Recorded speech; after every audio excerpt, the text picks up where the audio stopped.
Si Moy, nalaman yata siyang bago tungkol sa kapatid mo. Tigil ka na! Tingin mo sa akin ngayon, samang tao na rin ako? Gutin mo kaya sarili mong tanong.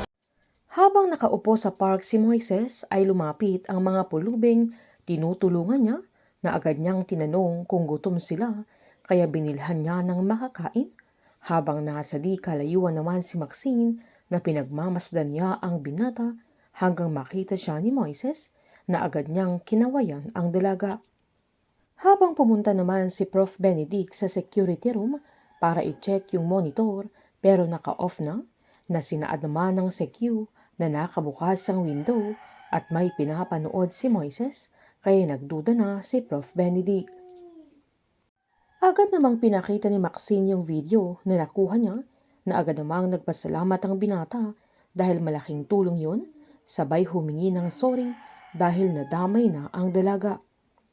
Pabirong giniit ni Maxine na kinakabahan siya para sa binata dahil baka matuluyan yung expulsion niya na agad namang sinaad ni Moises na hindi na nila magagawa yun sa kanya dahil mas mapapatunayan niyang tama ang hinala niya pero tinanong ng dalaga kung saan dadalhin si Moises ng kanyang hinala na agad namang giniit ng binata na hindi siya matatakot sabay hawak naman ni Maxine sa dibdib ni Moises at giniit niyang ang lakas ng tibok ng puso ng binata, sabay nagtitigan sila hanggang halos magdikit na ang kanilang mga labi pero pinigilan ni Moises ang sarili niya.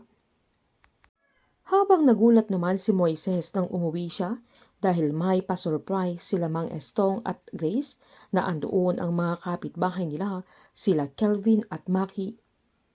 Proud na sinabi ni Mang Estong na dumating na ang dean's lister nila at na-extend pa ng 1 taon yung scholarship niya na ang pagsali niya sa Pratt ay blessing sa pamilya nila na noon ay tutol siya kaya hindi na nakaimik si Moises nang umiti na lang ang binata. Tinanong ng kaibigan ni Mang Estong kung okay na siya dahil may sakit ito sa puso na agad namang sinabi ng matanda na noon lang yun at bagong overall ang puso niya natatak sa grado. Sabay nagpasalamat kay Rafael na siya ang magiging vice president niya. Napansin naman ni Grace na parang tahimik si Moises kaya agad siyang hinila ni Kelvin sabay sinaad niyang si Percy na naman ang iniisip niya na agad namang sinaad ni Moises na may nalaman siyang bago pero sinita siya ni Kelvin sabay sinabihan niyang huwag na niyang sirain ang kasiyahan nila sa gabing yan. Habang na nakahiga ng binata ay pinanood niya yung video nila Roland at naalala din niya ang titigan nila ni Maxine na muntik na niyang mahalikan kaya napangiti ito.